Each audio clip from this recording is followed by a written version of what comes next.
Assalamualaikum warahmatullahi wabarakatuh.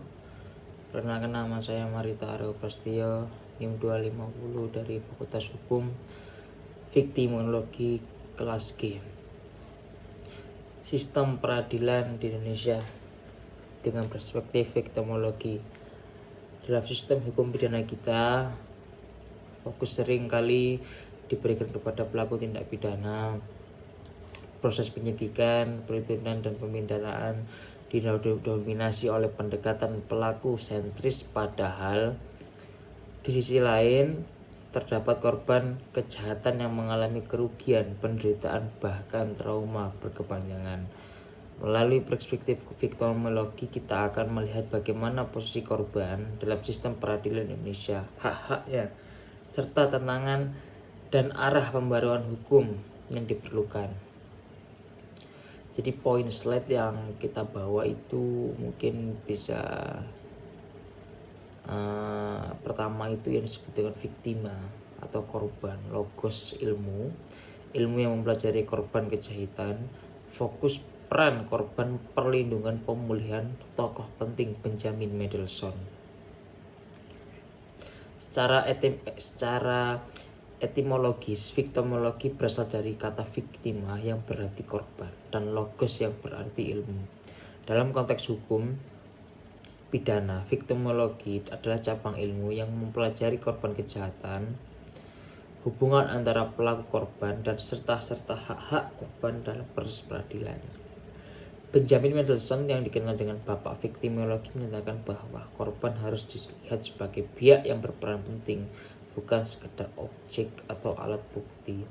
Dalam pendekatan modern, viktimologi menekankan perlindungan, pemulihan, dan partisipasi korban proses hukum. Dalam struktur peradilan pidana di Indonesia, adanya poin-poin. Yang pertama itu kepolisian itu sebagai penyelidikan atau penyidikan.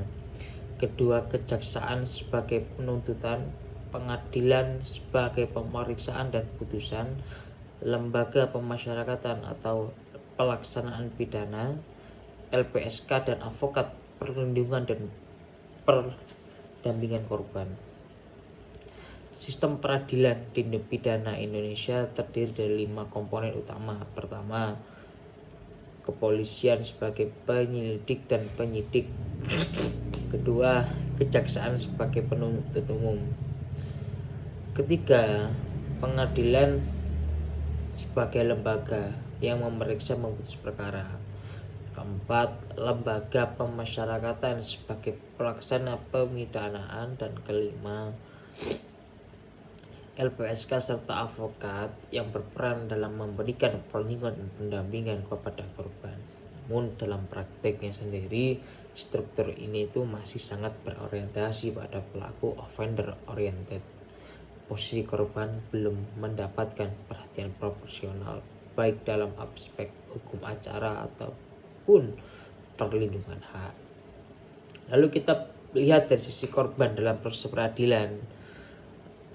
Dari posisi korban tersendiri itu secara penyelidikan dan penyidikan, korban sebagai pelapor dan memberi keterangan.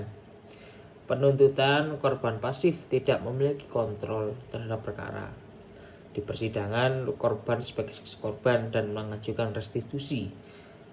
Dengan adanya pemidanaan, fokus pelaku, hak korban terabaikan. Nah, pada tahap penyelidikan dan penyidikan, korban ini berperan sebagai pelapor dan pemberi keterangan berdasarkan Undang-Undang Nomor 31 Tahun 2014 tentang perlindungan saksi dan korban memperoleh perlindungan, namun dalam praktik sering tidak kali maksimal. Pada tahap penuntutan, korban ini bersifat sangat-sangat pasif karena kewenangannya sepenuhnya berada pada penuntut umum. Pada tahap persidangan, korbannya hadir sebagai saksi korban. Berdasarkan peraturan Mahkamah Agung Nomor 1 Tahun 2002, korban dapat mengajukan permohonan restitusi melalui penuntut umum, namun implementasinya masih terbatas.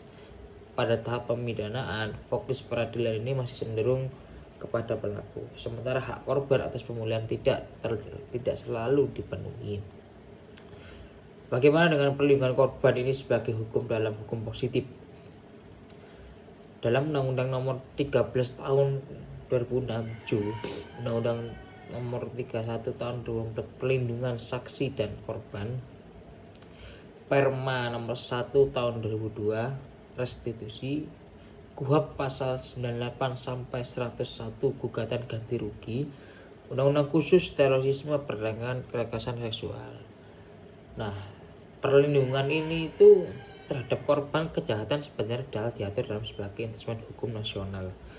Undang-Undang Perlindungan Saksi dan Korban memberikan dasar korban untuk memperlakukan perlindungan fisik, psikis, kompensasi, restitusi, dan rehabilitasi melalui LPSK. Peraturan Mahkamah Agung Nomor 1 Tahun 2002 memberikan mekanisme lebih jelas bagi korban yang menuntut restitusi. Selain itu, KUHP pasal 98 101 memungkinkan penggabungan gugatan ganti rugi ke dalam perkara pidana. Beberapa undang-undang seperti khusus seperti Undang-Undang Tindak Pidana pada Terorisme dan Undang-Undang Kekerasan Seksual juga memberikan skema kompensasi hukum bagi korban. Lalu, bagaimana dengan tantangan implementasinya sebagai aparat penegak hukum belum victim oriented, stigma dan reviktimasi korban, keterbatasan adanya LPSK, proses hukum panjang yang berbelit-belit. Dalam praktik tersendiri itu masih terdapat sebuah hambatan. Banyak sekali aparat penegak hukum yang belum memiliki pandangan, memiliki perspektif victim oriented. Stigma terhadap korban, terutama korban kekerasan seksual, sangat kuat dan kerap menyebabkan reviktimisasi. LPSK menghadapi keterbatasan sumber daya, sehingga tidak semua korban terjangkau perlindungannya. Selain itu, proses yang panjang seringkali justru memperparah dengan pemberitaan korban. Lalu bagaimana dengan pemerawan sistem peradilan dalam preskripsi victimologi? Jadi arah pembauran hukumnya itu bagaimana? Secara keadilan restoratif, pemulihan korban sebagai tujuan utama.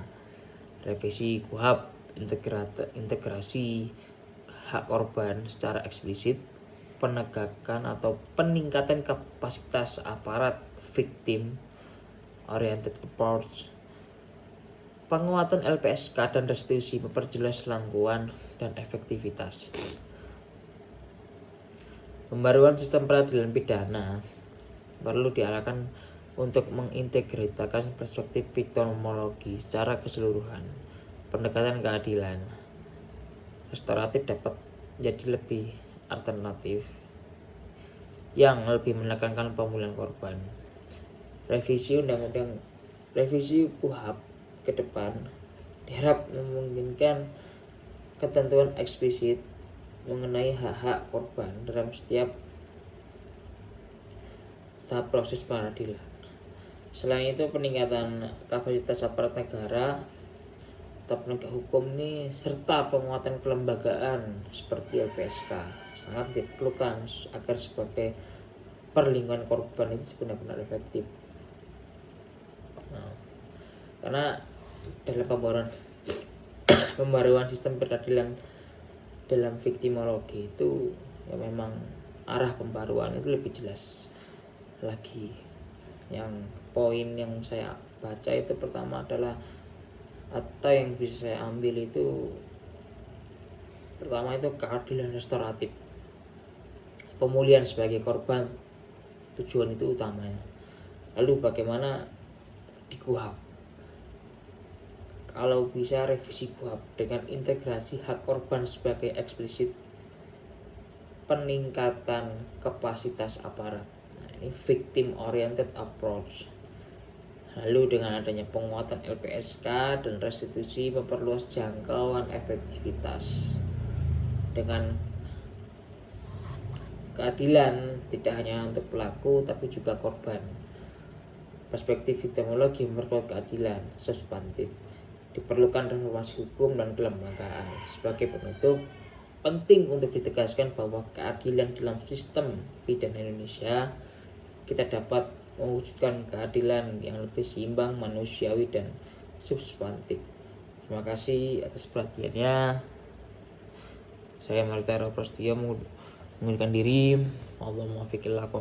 Wassalamualaikum warahmatullahi wabarakatuh.